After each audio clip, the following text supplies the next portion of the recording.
Comrade President, the inauguration of the 36th General Conference of South Zone Insurance Employees Federation, Comrade Ashok Navleji, the senior leaders of our movement, Comrade Amanullah, Comrade K. Venugopal, my colleagues in the Secretariat of the AIEA, Comrade Girija, Comrade TBS Ravindranath, the leadership of South Zone Insurance Employees Federation on the dais, leadership of our fraternal trade unions, Comrade Kunni Krishnan, the General Secretary of All India Insurance Pensioners Association, my dear comrades, delegates, observers, brothers and sisters. First of all, revolutionary greetings to all of you on the historic occasion of the 36th General Conference of South Zone Insurance Employees Federation.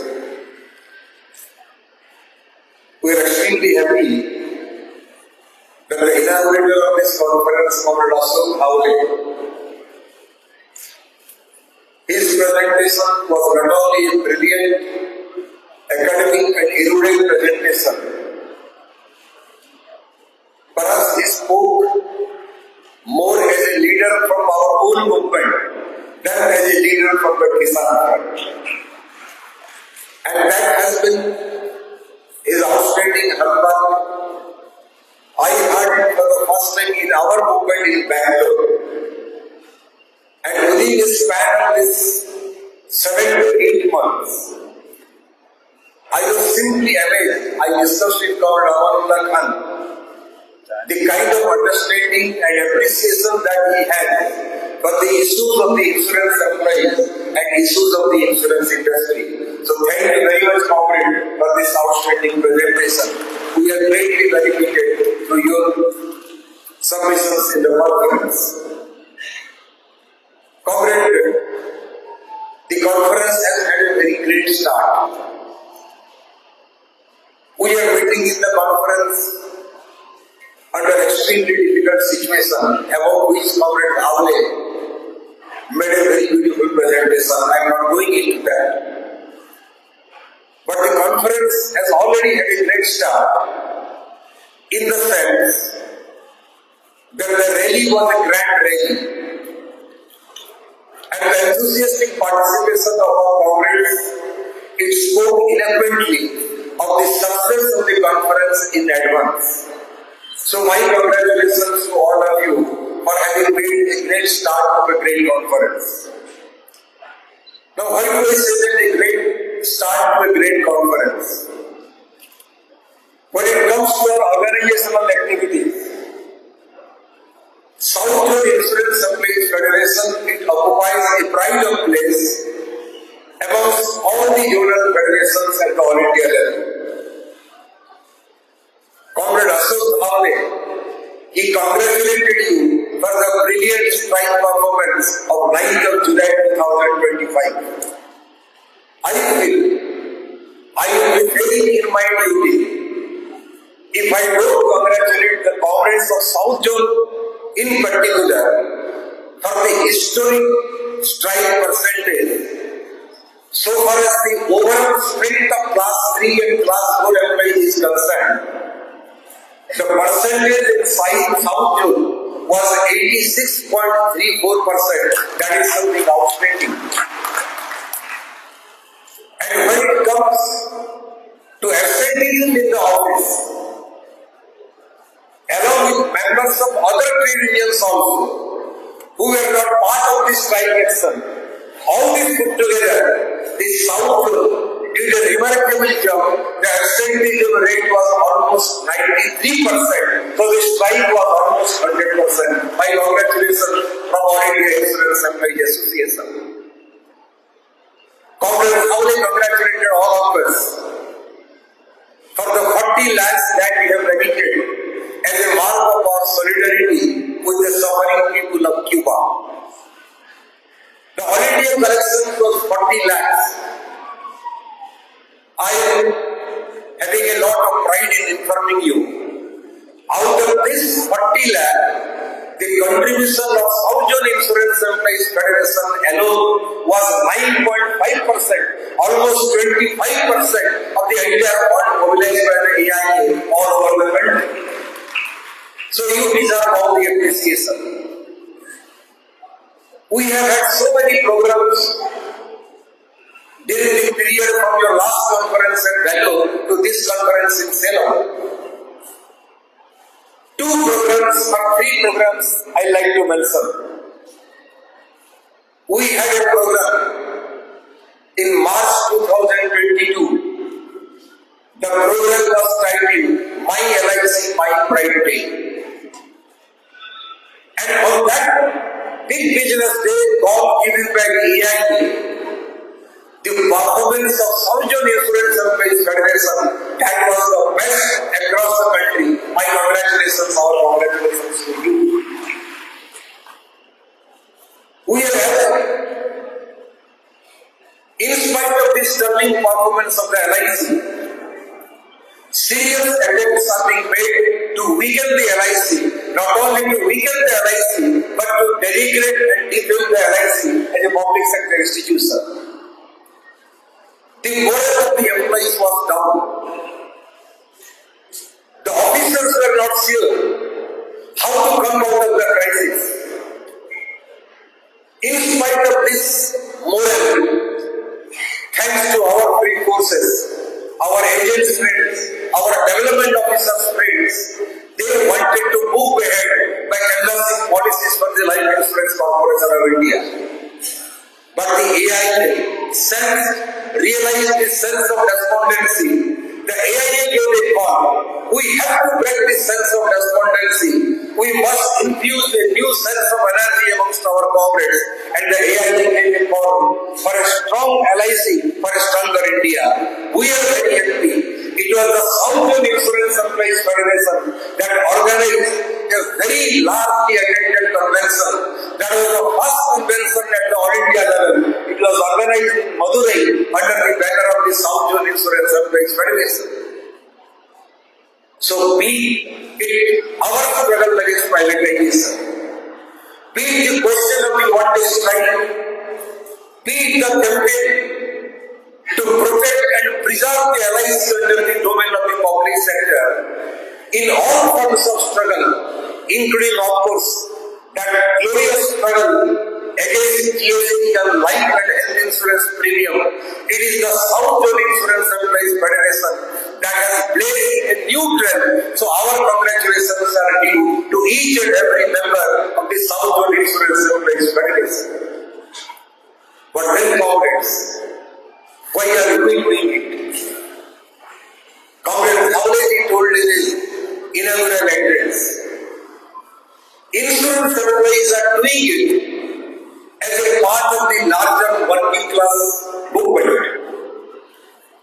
As democratic citizens of this country, we have an abiding faith in the foundational values of the Indian Republic. Today is 9th of August, we told about it.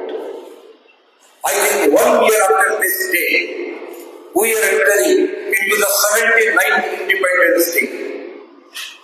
And when we enter into the 79th Independence Day in our conference, we must remember that the foundational values of the Indian Republic, the concept of sovereignty, the concept of socialism, the concept of secularism, and as Comrade Pavle put it, the idea of democracy itself, these values are being undermined by those very forces who are supposed to preserve and nurture these values. When public sector LIC is being sought to be privatized, when general insurance is sought to be privatized, when the government doesn't hit to your demand to merge the public sector general insurance companies, when assets are being sold at throwaway prices under the name of the National Assets Monetization Pipeline, that means, and when farmers are not being given a proper remunerated price in the form of MSP, when the peasantry is being attacked, when the public sector itself is being attacked, this seriously undermines the idea of socialism as enshrined in India's constitution. What to talk of sovereignty? Comrade told it brilliantly. Whether India will go to war or not, whether India will declare the ceasefire or not, and most importantly, on behalf of all of you, we would like to inform Comrade Bhavdeji whether LIC share will be disinvested or not, further disinvestment will take place or not, whether LIC will continue to enjoy the sovereign guarantee of the government of India or not. These things are being dictated by the President of the United States of America, Mr. Donald Trump. It is another matter. The huge rally that we took up just before this open session, we have made our intentions very clear. The ruling class in India, they might be interested in increasing FDI from 74 to 100%, but insurance employees under the banner of AIA, they have made it firmly clear we don't agree with this contention of the government of India. The ruling class might have compromised in the interest of the working people. The ruling class might have compromised with the interest of public sector insurance industry.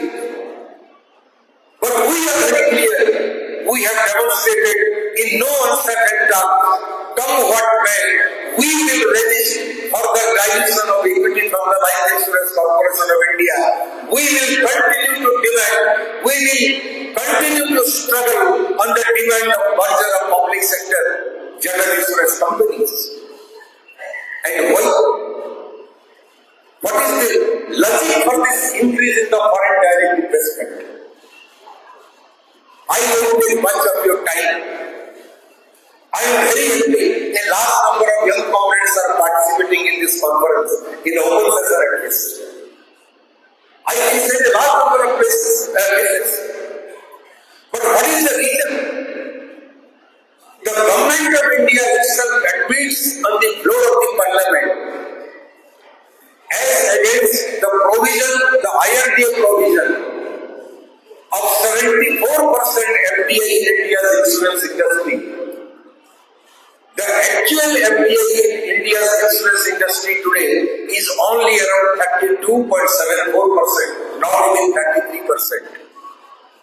We know in 1999, the NDA government brought in the concept of FDI insurance with 26% FDI. It was raised subsequently by Mr. Modi in 2015 to 49%. 2021, again it was raised to 74%. But the reality is that when there is a provision for 74% FDI insurance, the reality is the actual FDI that has come in is less than 33%. It has not been just 49%. Where is the need for more FDI? Where is the need for 100% FDI in India's insurance industry? Is that a logic? Our finance minister was in the UK some time back. Last month, if my memory serves me right, she was addressing the India-UK Investor Forum.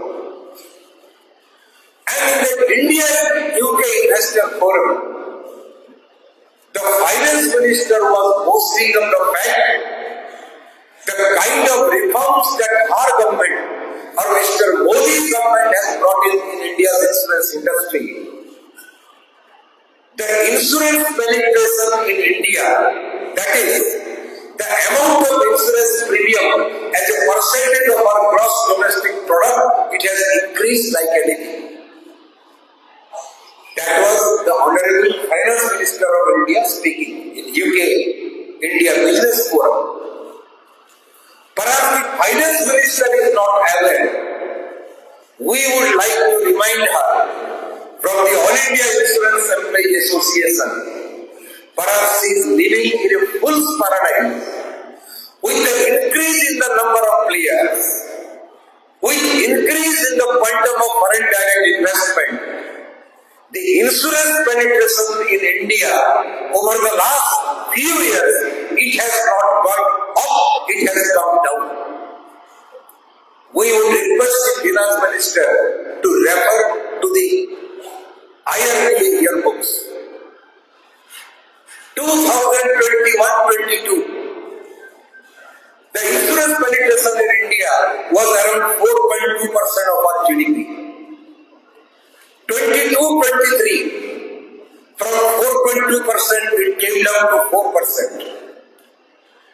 23-24, from 4% it came down to 3.7%. And the last financial year, 2024-25, from 3.7% it has come down to 3.2%. So, Madam Finance Minister, with each dose of reforms in India's insurance industry, you are indulging in widest greed. With increasing FDI, with increasing the number of players, the insurance penetration has not gone up, it has gone down. Where is the need for more FDI? Our comrades must be aware.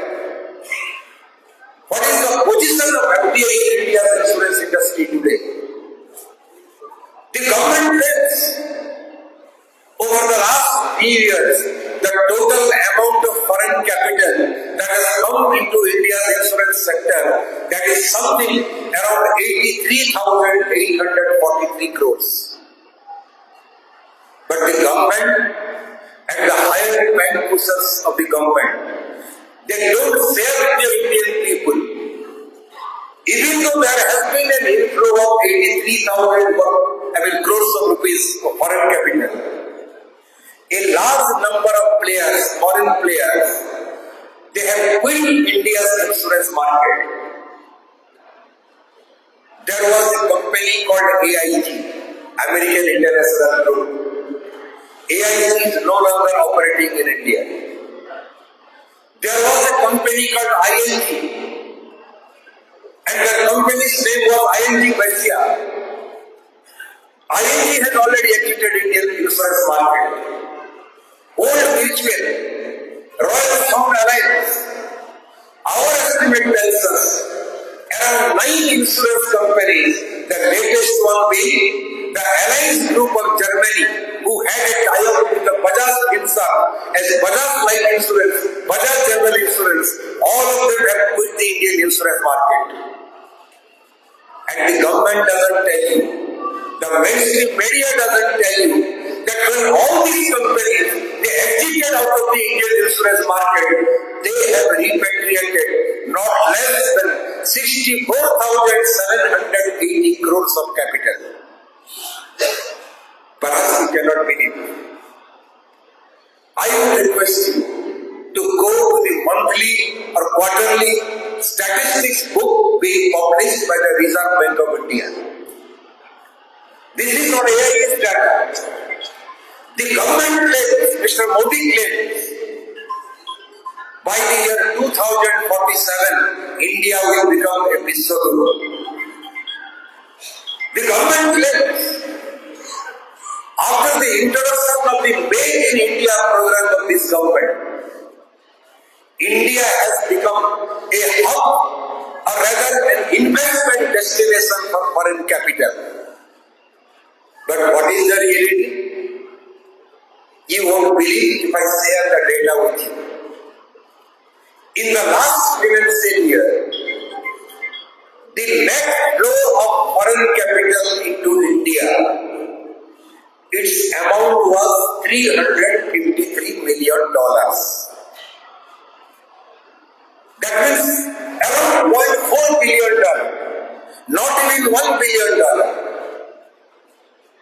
Alongside this, I would like to share with you the amount of FDI into India in the year 2021. Hold your breath. It was around $44 billion. From $44 billion in 2020-21, now it has come down to around $0.4 billion. An eminent economist, Professor Ashoka Modi, he has written a beautiful article in the latest issue of the Frontline magazine. And Professor Ashoka Modi says The current amount of FDI, net FDI inflow, $353 million or $0.4 billion. This is 1/7 of the last minimum amount that India brought in as FDI in more than 25 years ago. This amount is 1/7 of the last minimum. So you imagine what is the real position of FDI. And this amount, 0.4%, $0.4 billion, this is nothing compared to the $44 billion of FDI that was brought in the year 2020 and 21. And now the government says, we want to increase the FDI in India's insurance industry. I gave the figure, we told you. The amount of FDI that these 9 companies have repatriated while they exited India's insurance industry, that amount is 64,780 crore. So, comrades, what would be the net result of FDI increase in India? The AIA wrote to the Finance Ministry. We have addressed letters to the Honorable Finance Minister. The left parties, they ask questions on the floor of the parliament. And when the left parties ask questions in the parliament, the government wants to assure the Indian people that whatever capital is mobilized by these private and foreign insurance companies, whatever foreign capital is mobilized, all this capital will be invested in Indian economy. Our question is, we agree for argument saying that these amounts will be invested in India's insurance market in India. But what about the profits? Is there any guarantee that these profits will not be repatriated? Because the Reserve Bank of India tells us, and these figures have been quoted by Professor Ashoka Modi in his article in Frontline. You go through it. Last financial year, the foreign investors in India who had invested some foreign capital in India in the last financial year alone, they have repatriated around $52 billion from outside the country. And there are some patriotic Indians like Mr. Ambani, like Mr. Adani, who are dreaming of becoming global investors. They have already become global investors. And the Reserve Bank report says, not only the foreign investors have repatriated $52 billion, these Indian patriotic capitalists, they have repatriated around $29 billion from our country, and these $29 billion have been invested abroad. So the AIA continues to maintain, we feel, more FDI in India's insurance industry. This will amount to repatriation of the hard-earned domestic savings of India, and this will have a serious impact on India's economic development program. That's why we are opposed to it, will continue to oppose it. We are told there are serious hopes to introduce one bill in the ongoing monsoon session of the parliament. The government wants to introduce a bill titled Insurance Laws Amendment Bill 2025.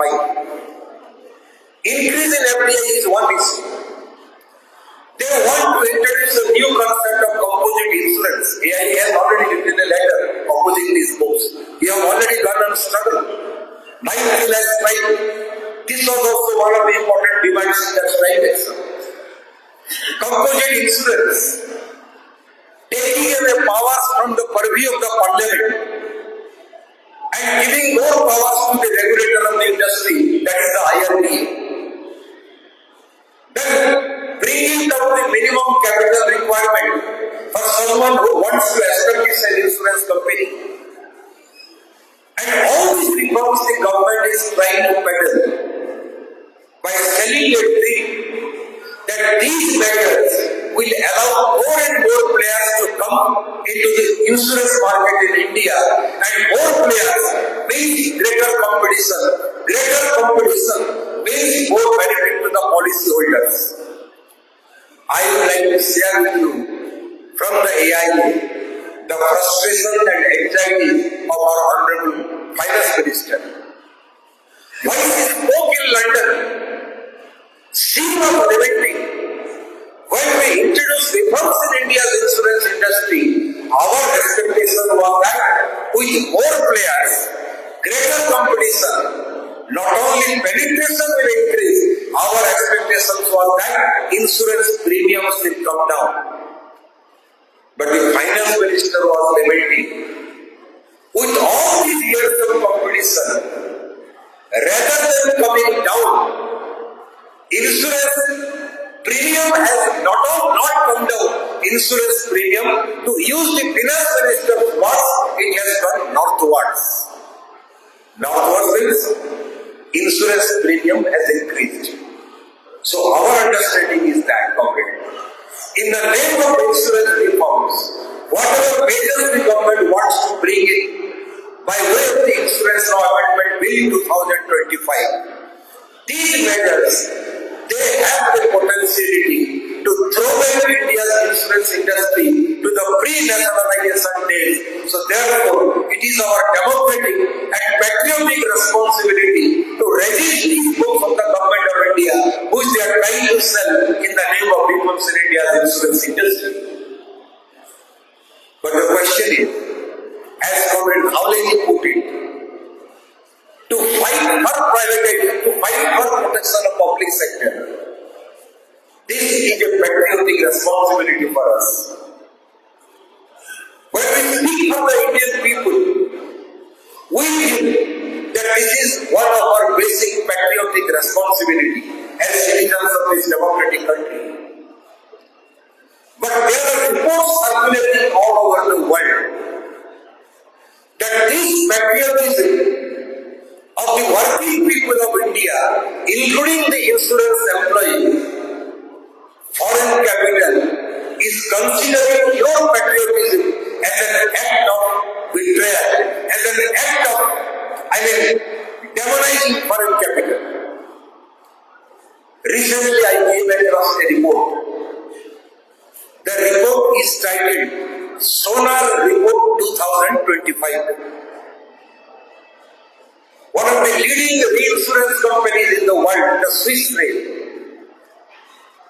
it publishes a report titled Sonar, S-O-N-A-R, Systematic Observation of Losses Associated with Risk. And this Sonar report for 2025, it says there are a lot of challenges for the insurance industry across the world. But the biggest challenge from the point of view of the foreign capital is there is a possibility of a huge backlash from the working class movement in India for defending public sector insurance. And the Sonar report says they view it as a threat that some movement, some struggle is building up in third world countries like India on the demand of nationalization of insurance. This is going to pose a serious challenge. Now the question is, how do you prepare for your struggle? How do you prepare for your struggle? Our constitution says that fraternity is one of the foundational principles of our founding. Very well. Comrade Ashok Howley, he thanked you, insurance employees, for extending financial help to the struggles of our farmers, our annadatas. But when we take pride in the fact that we are extending some financial help to our farmer comrades for their struggle, one BJP activist from Hyderabad She tweets to the Honorable Finance Minister of India by taking a photograph from the pages of insurance worker, and she cautions the Finance Minister, Madam, beware anti-naturals within the Life Insurance Corporation of India. We feel we are patriots. We are standing by the side of our farmers. But the government said, insurance employees have got no business to express solidarity with the struggling farmers. If you extend financial help, you are being branded as anti-nationals within the Life Insurance Corporation of India. When we say, we justify with pride that our comrades all over the country, they would mobilize 40 lakhs of rupees for the Cuba Solidarity Fund for the suffering people of Cuba. The Honorable Mumbai High Court questions the CBI and Maharashtra State Committee. Don't you have any other work? Why are you worried about the hungry children of Gaza? Why are you troubled over the fact that 60,000 innocent people have been killed by Israel with the active connivance of US imperialism? And the Honorable Mumbai High Court questions the CPIM party in Maharashtra. You show some patriotism, have some feeling. There are so many issues, other issues for you to tackle. Why the hell you are worried about the people of Palestine? Why the hell you are worried about the people of Gaza, the children of Gaza? On behalf of all of our comrades, with all the humility, I would like to ask the Honorable Mumbai High Court, don't you have any feeling when 60,000 innocent people are being mercilessly killed in Palestine, in Gaza? Don't you have any sympathy when out of these 60,000 innocent people who have been killed, nearly 29,000 they are innocent children? Don't you have any feeling? That was, very upsetting, that news, that visual in national television.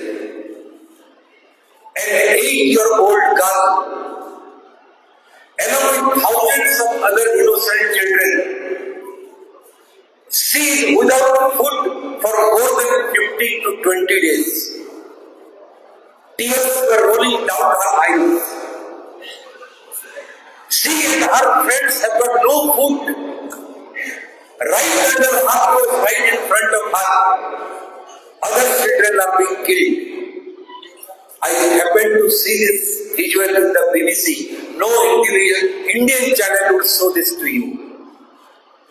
And out of frustration, out of hunger, that little child, 8-year-old child, she takes a palm full of sand out of the desert sand.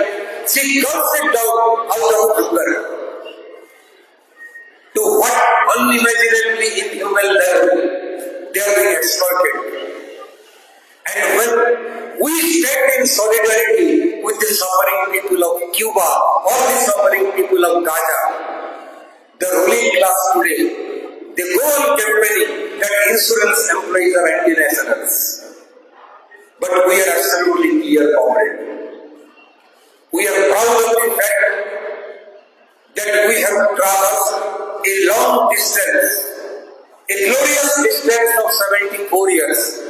We are in the platinum jubilee year of the great organization, the All India Insurance Employees Association. The ruling classes have come and gone. They have tried to weaken our unity. They have tried to disrupt our unity. Caste, creed, religion, all the unions have been utilized. But we are legitimately proud of the fact that the All India Insurance Employees Association, despite all the attacks by the ruling classes, we have held our heads high.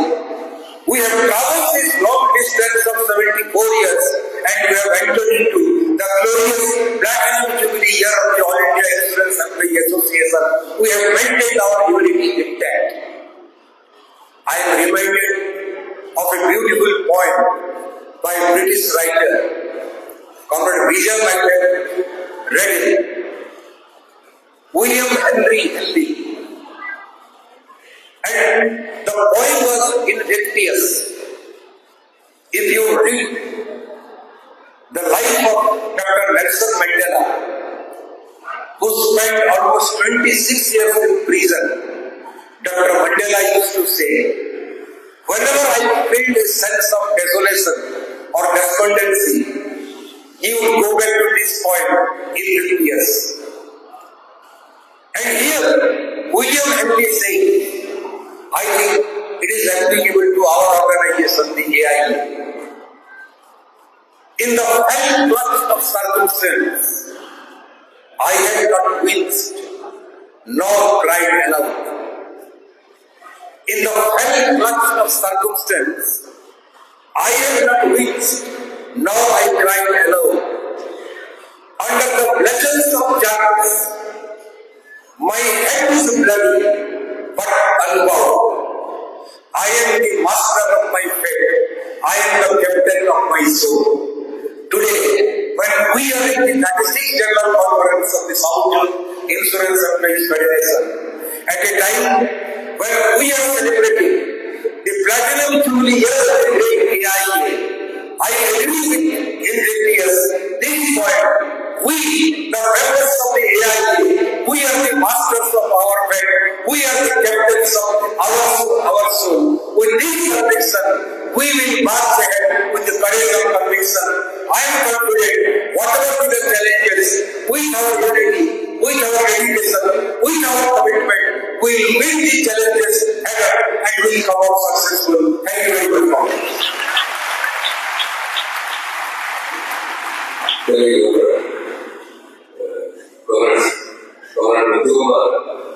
Secretary of Civil Commerce, we cannot be